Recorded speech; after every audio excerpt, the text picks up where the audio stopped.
Channel NITT viewers, I am DS and welcome to another episode on Channel NITT. So in this episode, we're going to talk about something that we see rather often nowadays, or over the past year, and that is protests. The more well-known protests over the past year include the Hong Kong protests and the John Floyd-inspired protests in America and across Europe. In some cases, this protest even escalated to riots. So a friend has been asking me why protests and riots are unheard of in modern Singapore. So I'll be talking about that in my next episode on this topic. Meanwhile, let's explore protests. It is always amazing to see hundreds, thousands, even 10,000s of people flocking to the street for the same objective. So what are the characteristics of protests? The first characteristic is a no-brainer.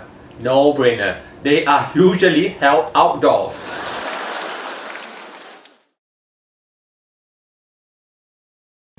The second characteristic of a protest is that they are usually orderly.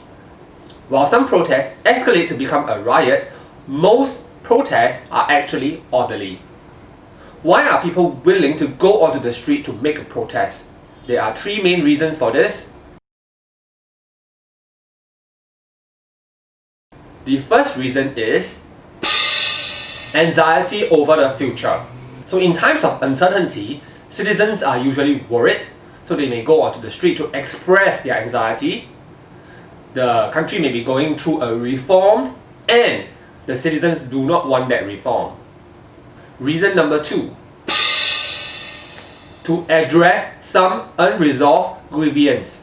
So in other words, the people who go onto the street on a protest are seeking justice, or they are asking for justice to be upheld. The third reason is the protesters usually seek a few things from the government.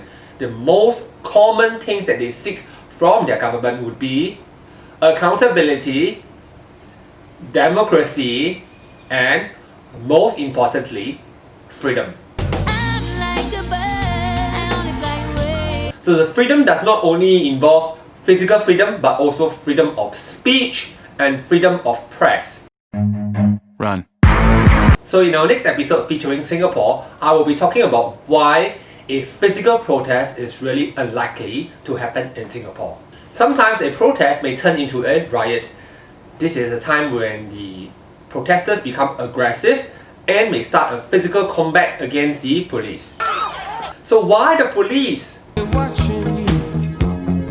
So the police is symbolic, representing the government that the protesters are usually protesting against. While it is common to see rioters combat against the police, the rioters may also seek to destroy other things like businesses,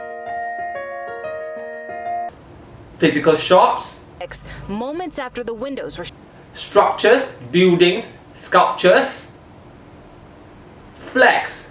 There you go, buddy. There you go. So all these things that they destroy are also symbolic of what they are trying to protest against.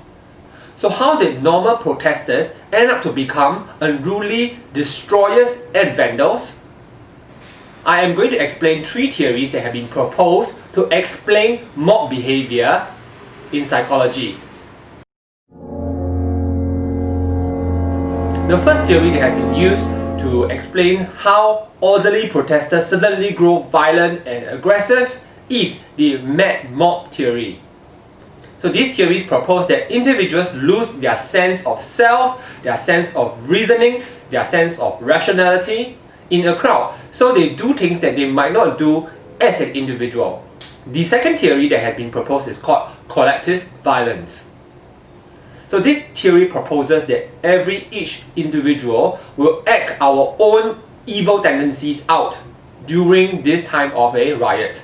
So we are merely acting our predisposition in the same space in the time of the riot. So according to this theory, what happened is person A might act out his own violent tendencies and start to hit the policeman. Person B might act out his greedy tendencies and go and loot and rob a shop. We can pull that video up. That is something that happened early this morning. This theory might hold more water in the past. During the war period, a lot of men may have come out to exploit the situation by robbing others, raping women, because the war is a convenient time for them to do such things. However, as we have observed in our modern days, rioting can be more organized than disorganized. So this chaotic theory may not really hold. So let's come to theory number 3, and that is Donald Trump's favorite theory. So according to the third theory, outsiders or external forces from other countries are trying to exploit the gullibility of the protesters by instigating a riot. So, in other words, the crowd has been made use of as a tool for destruction. However, many scholars and researchers still do not think that these 3 theories are adequate in explaining riot behavior. So what actually happened may be a mixture of these 3 theories. These 3 theories do not address the concept of the shared sense of social identity that the mobsters or the rioters have during the riot itself. The mob is not just an unintelligent, irrational group of people. Sometimes they act in a very curious, miraculous way. Some theories believe that messages can be passed from one person to the next in a mob, as if it were a disease or a contagion. So for example, if a police car were to approach, the rioters at the back appear to know that they have to seal off the exit to prevent the police car from exiting even before they see the police car itself. So in this case, it is miraculous. I hope you found this episode today interesting and educational. We will be producing many more videos like this, videos that you cannot find anywhere else. So in our next episode on protesting and rioting, we will be talking about Singapore.